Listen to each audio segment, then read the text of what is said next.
I just want to address something that I've been thinking about for a long time, and it has to do with social media. You know, social media, when it first arrived around the early 2000s, seemed to be a great thing. You can keep in touch with your friends, your family, you post pictures about your outing with your friends, neighbors, whatever. And it seemed to be a site where you can just speak your mind and people can either agree or disagree. But we find in recent years, that when you own a social media company like a TikTok or Twitter or even Facebook, and you don't like the quote unquote ideology from a certain political wing, you then buy a platform like a Twitter or a TikTok and then begin to change it into your model, what you believe is free speech. Forgetting that free speech means people have the right to say what they want to say or express what they want to express. And they've allowed the worst of us to express views and also ideas that are harmful to other people. Or really, they just don't care. Meaning the people who support these platforms, they don't care because it is free speech. You get to say what you want to say. But then again, you also can invite conspiracies, falsehoods, deceptions, and with the help of AI on some platforms, carry the imagination or the weird imagination or the deception even further. And social media has just really forgot its place it was supposed to be. Social media, right? I mean, we've come a long way from the MySpace crowd, wherein Tom would just say, "Hey, how you doing?" And then that's it. We would just go on MySpace and you know, keep in touch with people that way. But these social media companies now, driven by these rich gentlemen, these tech bros, have all but made it a little bit tricky to maintain a profile on these platforms because the owners of these sites would post something that would be disturbing or controversial, um, opposite to what you may believe as an individual or your belief system. And it feels all right to promote ideas that are harmful to the collective of humanity because they don't care. They know that just like any other animal, you go back into the place, the trough, and continue to feed on social media or your conscious or your mindset will continue to feed on social media. The algorithms, as they are, will promote something that may be enticing to you, or maybe it's something that will convince you to stay on the site and not break away from it. And these algorithms, of course, lead you into that trough and you feed on it. You feed on it until you realize, hey, whatever that was, that story or that falsehood, that conspiracy, that whatever it came up, that's not right. But still, you go back to the same trough and continue to feed on it because it's just so good. You can't walk away. You can't cancel your profile. You can't cut yourself loose because it's so good to be on that social media site, that platform. Even though someone who has bought that platform and doesn't even want to know you personally, doesn't care about you, all they want to do is obtain money, be rich, own $1 trillion, make as much money out there in the world, and still doesn't care about you.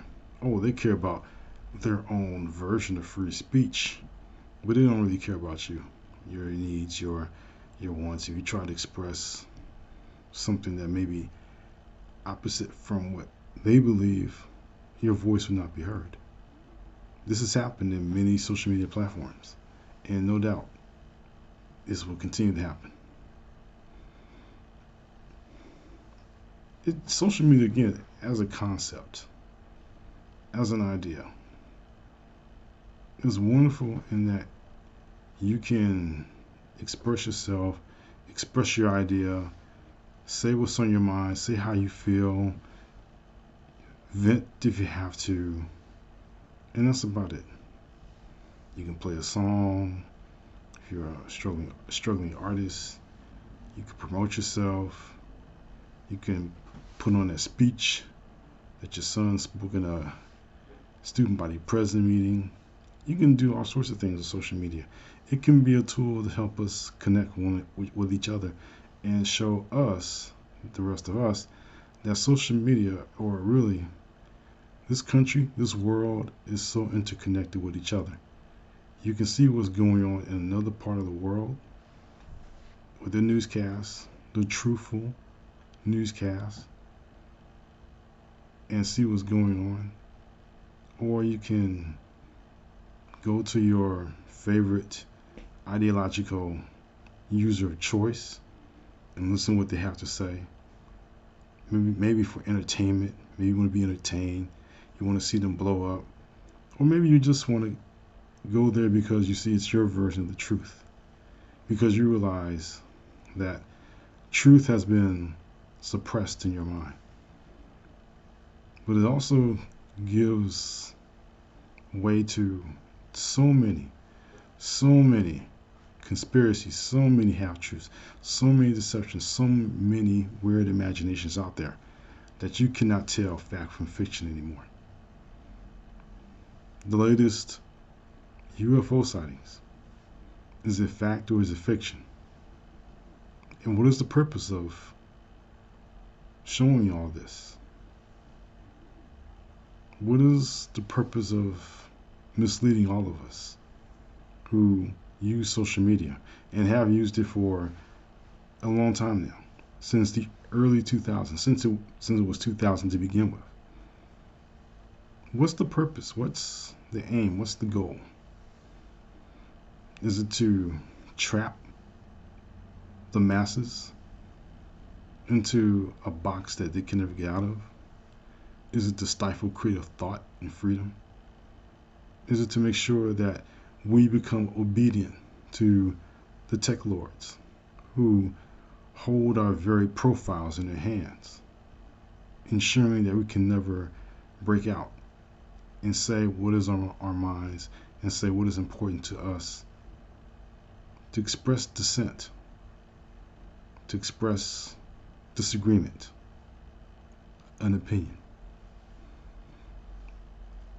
It is deeply ironic that in the 250th year of this country, most of the core issues about freedom, what is freedom, what is the right to live the life that you want to live, what is the right to worship whoever you want to worship, it is the right to live the type of life that you want to live, they're all under question.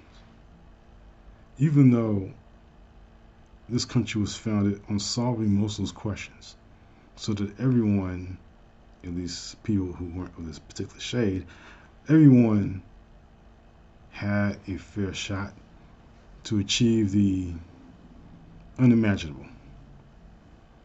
But social media, as a construct, was supposed to show us that reality. Instead, it shows us the nightmare. It shows us that these things are not possible. Stay in your lane. Almost like a sundown type effect. Oh, you can say what you want, but don't say it when we take over this platform. Let's not be saying anything unfavorable, because you're not going to be listened to or heard. Yes, that could be puzzling for some people, but it's a reality.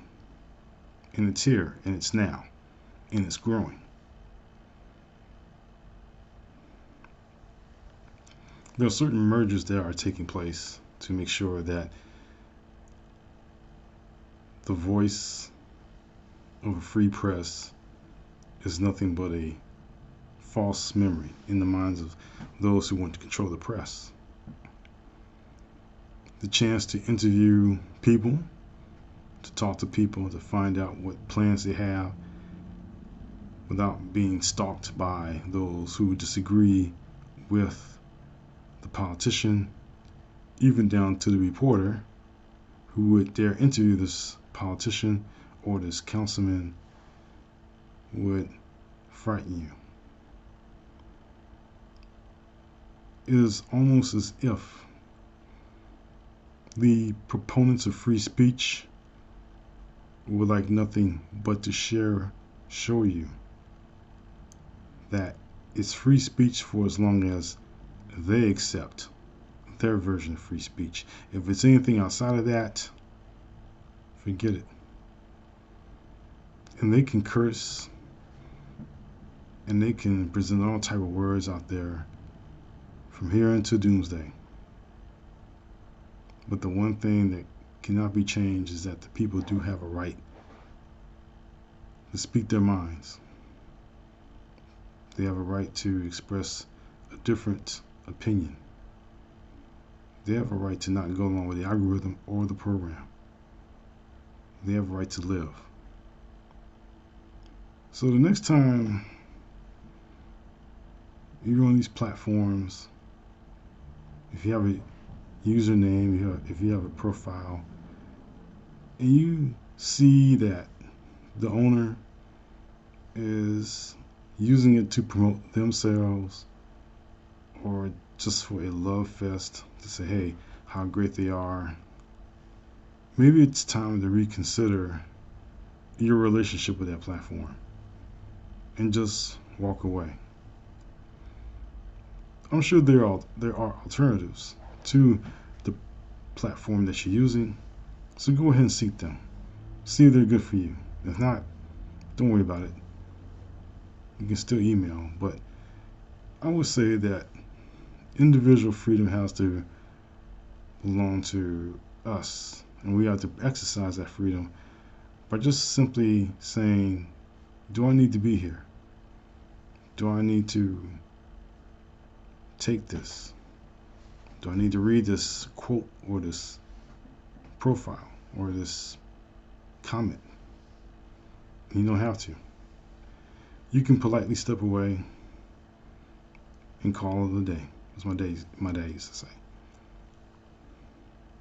But it's up to all of us. And that no one big message you can send to the tech guys is that they may have your information, but they don't have your soul. They don't have your life. Last time I checked, you still have a way to determine that. They don't. So, if you're watching, I'm just urging all of you to just deeply question the social media site that you're on and see if it lines up with your values. See if these tech guys have anything to agree with you about as far as your values, your ideology, your way of life, period. And if they don't, then I think you know what you have to do. And if you don't, there's no time limit. Just when you know you have to make that choice is always the best time. So with that, I hope that I said something that was important, that was needful, and I would like to thank you for tuning in. If you feel so inclined, please like and subscribe to this channel. I try to offer more video essays along with opinions about writing and in the writing world and things like that. Well, please come again. I do thank you for spending all this time with me. Please continue to have a good day, evening, week, and whatever you're watching this. I would like to say always in closing, take care.